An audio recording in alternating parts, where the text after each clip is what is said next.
हमारा चंडीगढ़ 17 सेक्टर में बॉम्बे के ग्रुप के नाम से हमारे शोरूम्स हैं। हमारे समहाउ हमें बहुत सारे फाइनेंशियल लॉसेस हो गए। ये 1990 की बात है। तो हमारे एडजॉइनिंग जो शॉपकीपर थे उन्होंने हमें बताया कि ऐसे ऐसे आप जलंधर जाएं, वहाँ पे गुरुजी हैं, तो वो आपको वहाँ पे जो संगत आती है उनको, वो जिसको शुगर की भी प्रॉब्लम है तो ऐसे मीठा खिलाते हैं, जलेबियाँ खिलाते हैं, तो उसकी जो शुगर है परमानेंट खत्म हो जाती है। तो संगत जी, सुनने में तो ये बड़ा उस टाइम अजीब लगा था, पर हमें लॉसेस इतने ज्यादा हो चुके थे, जॉइंट फैमिली थी, तो हमने कहा चलो एक बार हम चले जाते हैं, जलंधर जाते हैं। उससे पहले संगत जी हमने किसी को भी जैसे जाते थे, जैसे लोग पंडित वगैरह के जाते हैं, वो कहते जी आपके काल सर्प योग है, कोई कहे जी आपके ग्रह बहुत खराब हैं, जितने भी घर में हैं फोटोज वगैरह भगवान की सारी बाहर निकाल दें क्योंकि आपके ग्रह बहुत खराब हैं। तो संगत जी मैंने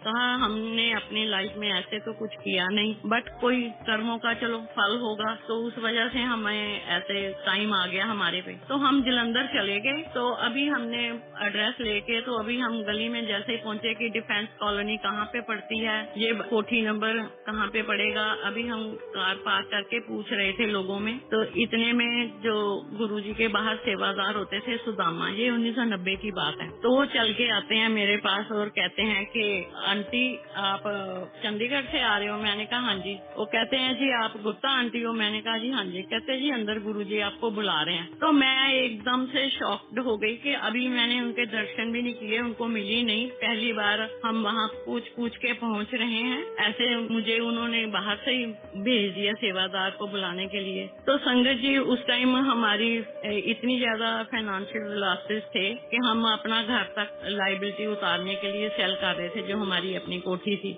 जैसे मैंने एंटर किया वहाँ पे, तो वहाँ गुरुजी अपने वहाँ पे बैठे हुए थे गद्दी पे, जो उनका दरबार पे लगी होती थी।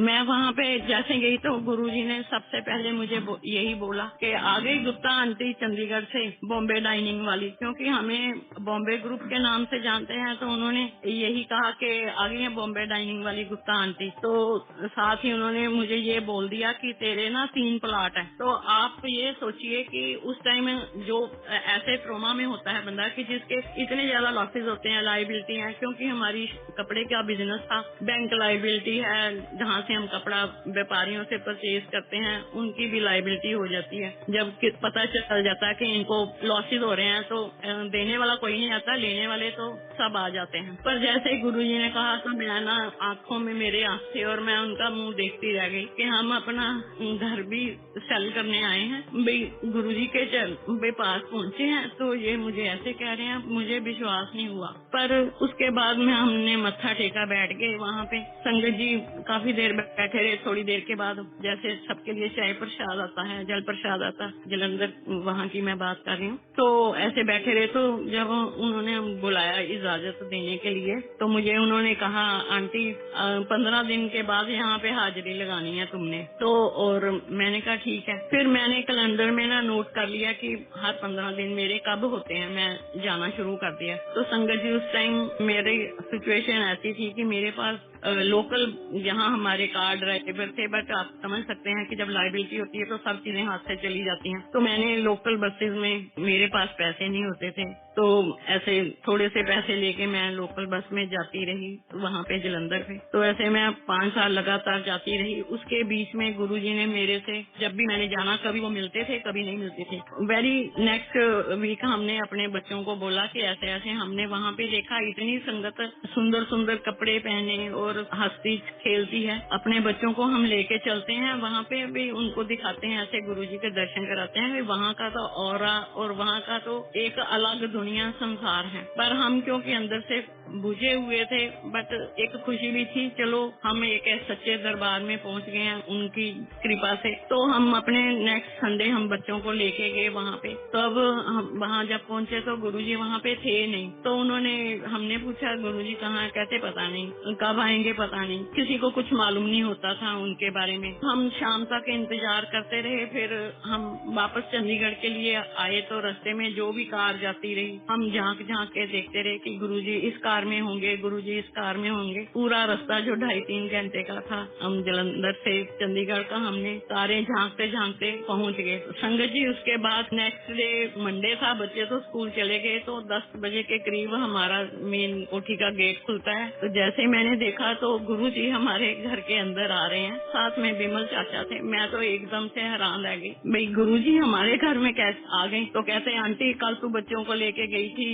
तो मैं मिला नहीं, तो मैं दिल्ली से आ रहा हूँ। मैंने सोचा कि मैं ही आपके बच्चों को मिल के आता हूँ। तो ऐसे गुरुजी ने हमारे घर में चरण डाले। तो उसके बाद ऐसा उन्होंने हमारा हाथ पकड़ा कि जो प्रॉब्लम्स थी वो सुलझनी शुरू हो गई। उसके बाद उन्होंने जैसे मुझे बोला आंटी मंडे के फास्ट रखने हैं, मैंने मंडे के फास्ट शुरू कर दिए। कई लोग सोचते हैं कि गुरुजी ऐसे मेमो में नहीं डालते थे, पर मेरी क्या प्रॉब्लम थी, क्या वो ये तो वो ही जानते थे मेरे कर्म कैसे हैं, कैसे काटने हैं। फिर उन्होंने नेक्स्ट टाइम जब भी मैं गई उन्होंने कहा आंटी शिव पुराण पढ़ा कर। मैंने कभी शिव पुराण ऐसे नहीं पढ़ा था, हम आर्य समाजी हैं तो संध्या वगैरह ही करते थे। तो मैं अपने मन में सोच रही थी कि पूरा पढ़ना है या कैसे। तो वो जानते थे मेरे मन में क्या चल रहा है। उन्होंने कहा नहीं एक पेज आंटी पढ़ लिया कर और 15 दिन के बाद हाजिरी यहाँ पे लगाया कर। तो कभी गुरुजी मिलते थे, नहीं मिलते थे। मैं 5 साल तक वहाँ पे जलंधर जाती रही। फिर एक गुरुजी कहने लगे कि आंटी अब तू ना पक्की चेली बन गई है। उसके बाद बहुत बार उन्होंने हमें वहाँ पे अमृत प्रसाद, जल प्रसाद है उसमें जैसे वो पिलाते हैं, वो कई बार हम पीने को मिला वहाँ पे। और ऐसे करके उन्होंने बहुत सारे उपाय भी करवाए मेरे से। कभी उन्होंने कहना आंटी 11 वीरवार अपने किचन में ना शाम को तेल का दिया जलाना। कभी उन्होंने मुझे कहना आंटी जो 7 सेक्टर में मिनी जू है वहाँ पे बंदर हैं तो उनको पकोड़े डालने हैं। ऐसे करके गुरुजी ने जो भी मेरे कष्ट थे वो जानते थे कैसे काटने हैं। फिर एक बार मुझे कहते हैं आंटी 2 कमीजा लेके आई। मैंने सोचा कि गुरुजी ने पहननी होगी। हम तब सोच रहे थे कि गुरुजी मतलब जैसे महापुरुष हैं तो लाइट कपड़े ऐसे व्हाइट शर्ट सिल्क की मैंने अपनी शॉप से ले ली और ऐसे करके तो हम चले गए। तो शाम तक तो बैठे रहे। तो गुरुजी बाद में कहने लगे कि आंटी लाइया कमीजा इधर लेके आ। तो उन्होंने अपने हाथ में पकड़ ली और उनको हाथ में ही उन्होंने पकड़ के अपने मन में ही कुछ किया होगा। हमें तो कुछ, हम उनको देख ही नहीं सकते थे, उनका ऑरा ही ऐसा होता था, आंख से आंख तक हम मिला नहीं सकते थे। तो कहने लगे ये अंकल को कहना कमीजे वही सिला ले पहन ले। तो अपने मन में मेरे ये आया कि शायद इनको ये कपड़े पसंद नहीं आए हैं, क्योंकि हम भी जैसे जुड़े थे, नए नए थे। उसके बाद संगत जी ऐसे हुआ कि जैसे हम वापस आए तो जो हमारे कपड़े के व्यापारी थे उन्होंने हमें फोन करके कहना शुरू कर दिया कि हम आपकी प्रॉब्लम को समझते हैं, जैसे आपकी सहूलत है उस हिसाब से आप हमारे साथ कोऑपरेट कर लें, जैसे भी आपको ठीक लगता है कि इतने सालों से हम आपके साथ व्यापार कर रहे हैं। उसके बाद संगत जी एक बहुत टाइम के बाद मैं गई तो ऐसे मैं बैठी थी गुरुजी के पास। तो गुरुजी ने कहा आंटी ये पर्स तेरा बड़ा सुंदर है। उन्होंने हाथ में पकड़ लिया तो उसको 2-3 बार उन्होंने खोला, उसको जिप को जैसे लॉक किया, खोला तो मुझे वापस दे दिया। मैं कुछ नहीं समझ पाई क्योंकि उनकी लीला को तो कोई नहीं जानता था। तो जैसे ही मैं घर आई तो जो हमारे बैंक का जो लोन वगैरह हमने देने थे वो कहते हैं हम आपके साथ एडजस्टमेंट कर लेते हैं, इतने जैसे भी मतलब सेटल कर लेते हैं। तो ऐसे उन्होंने हमारे पे कृपा करते रहे बहुत। उन्होंने मतलब जैसे मेरे हस्बैंड है अंकल, उनको ये था कि जिस आदमी ने सारी उम्र काम किया हो तो एकदम से इतना लाइबिलिटी आ जाए देने के लॉसेस की, जैसे नियर अबाउट उस टाइम पे 4 करोड़ की लाइबिलिटी थी। फिर उन्होंने ये कहा कि आंटी हल्दी लेके आना, वो गट्ठे होती हैं हल्दी, कच्ची हल्दी की, ऐसे अंदाजे से बोल देते थे हाथ से कि इतनी के लेके आना। फिर उन्होंने मुझसे ये कहने लगे कि अंकल को कहना ये अपनी जहाँ पॉकेट होती है मेन हार्ट के बाहर जो उस जेब में डालने और शाम को निकाल लेना, अगले दिन लेक में डाल आना। फिर ऐसे करके तो मतलब इस तरह से उन्होंने हमारा क्या क्या कल्याण किया, हमारा हाथ पकड़ा, कैसे उन्होंने हमारी जो प्रॉब्लम्स है उनको खत्म किया, कैसे लोगों के साथ मतलब हमारा कंप्रोमाइज हो गया उनकी कृपा से। उसके बाद अब हमने था कि शॉप में माल डालने के लिए पैसे तो है नहीं है, कैसे करें। फिर एक दिन वो ऐसे गुरुजी शॉप पे आ गए, मेरे हस्बैंड को वहाँ पे अंकल को मिले, वहाँ पे उन्होंने ऐसे बैठे थोड़ी घंटा 2 घंटे। अगले दिन फिर जब मैं जलंधर गई तो कहने लगे आंटी जो उनके गुरुजी के बाल काटते थे सेवादार, तो इसकी लड़की की शादी है, आप ना दुकान से ना कपड़े लेके आना इसकी लड़की के लिए। तो मैंने सोचा संगत जी इसकी बेटी की शादी है, चलो कपड़े अच्छे लेके जाएं शादी। तो मैंने ऐसे जोड़े तैयार किए। तो गुरुजी ने कहा जो दान है ना वो मतलब किसी को दिखाना नहीं होता, तो कार में ही बैग अटैच ही पड़ा रहने दिया। तो संगत जी बाद में जब हमें इजाजत मिली तो हमने बोला कि अपना ये ले लो। तो उस दिन हमारी 2 लाख की सेल हुई और हमने उसी शॉप को फिर हमने फ्रेंचाइजी दिया, VIP ये लगेज जो उसके शोरूम हमने उनको फ्रेंचाइजी दिया। फिर हमारा जो था वो हमें घर में मतलब थोड़ा बेटर हो गया। उसके बाद फिर संगत जी गुरुजी हमने कहना गुरुजी आप कब आ रहे हैं? तो उन्होंने कहना आंटी परसों आना, चौथाना। तो तब हम 40 सेक्टर चले गए थे अपना घर चल करके। उस घर ने हमारी जहाँ पे गुरुजी के चरण पड़े थे 20 लाख में गया, पर उसने हमारी 2 करोड़ की लाइबिलिटी को उतार दिया। तो ऐसे गुरुजी के चरण पड़ने से हमारी इतनी बड़ी वो जो प्रॉब्लम थी खत्म हो गई। फिर हम 40 सेक्टर चले गए। वहाँ 39 में ताया जी और विमल चाचा जी वहाँ रहते थे। हमने उनके घर रात रात को चक्कर लगाते रहना कि गुरुजी यहाँ आए होंगे, गुरुजी ने कहा था आना है। कई बार वहाँ पे गुरुजी मिल जाते थे और वो कहते थे अब तो आंटी मेरा खेड़ा छोड़ दो, जैसे वो पंजाबी में बोलते हैं। पर वो उनका एक ऑरा और उनकी एक खींच ऐसी थी कि वो नशा एक ऐसा था कि उनको हम नहीं छोड़ सकते थे। उसके बाद वो 33 सेक्टर में आ गए चंडीगढ़ में, वहाँ हम जाते रहे। फिर जैसे होना कि संगत जी चलो जी वहाँ पे चलना है गुरुजी के साथ। गुरुजी ने के साथ हम कभी बठिंडा कभी रात रात को जाते रहे। ऐसे करके गुरुजी के साथ हमारा एक परिवार बनता गया। आगे संगत और मिलती गई अच्छी अच्छी प्यारी प्यारी। फिर हमारी जो एक था मन में कि हम जो जिसको बोलते हैं दुखी रहते हैं, तो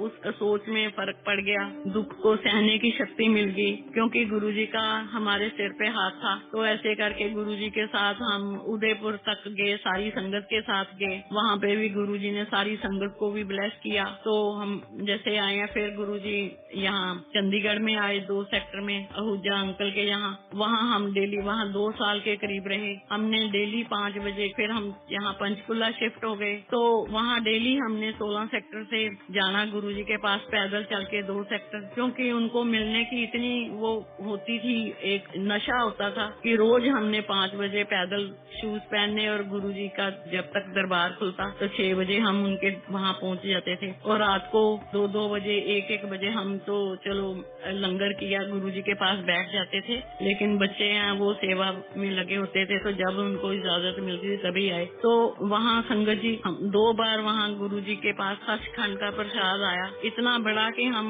इमेजिन नहीं कर सकते कि लड्डू था बहुत बड़े साइज का जो उनके हाथ में आया। तो उन्होंने सारी संगत को थोड़ा थोड़ा जैसे भी बांटा, लाइन से हम खड़े थे। और संगत जी वो ऐसा था, उसका एक एक जो दाना था बूंदी का जो लड्डू का जो हमें मिला वो हमने खाया कि जैसे पूरा अमृत किसी ने घोल के, कितने फूलों की फ्रेग्रेंस होगी हमारे अंदर जा रही है। और एक ही दाना हमने जैसे खाया तो लगा कि अंदर तक हम खुशबू जो गुरुजी के पास से आती थी वैसी खुशबू उसमें थी। तो हमने उसको संभाल के रख लिया कि बच्चे जब कोई जैम्स वगैरह देने आते हैं तो उनके लिए रख लें। तो संगत जी 3 महीने तक हमने उसको रैप करके रखा। वो एज इट इज फ्रेश रहा, उसका कोई घी नहीं किसी चीज को लगा, लेकिन वो हर टाइम फ्रेश रहता था। और वैसे ही फ्रेग्रेंस थी कि बच्चे एग्जाम देने जा रहे हैं, जब मेरे हस्बैंड ऐसे कोई डील पे जा रहे हैं तो चलो गुरुजी की ब्लेसिंग साथ में जाएं। उसके बाद डेली जाना हो गया वहाँ पे 2 साल गुरुजी रहे। फिर उसके बाद कभी वो जनरल दपिंदर हैं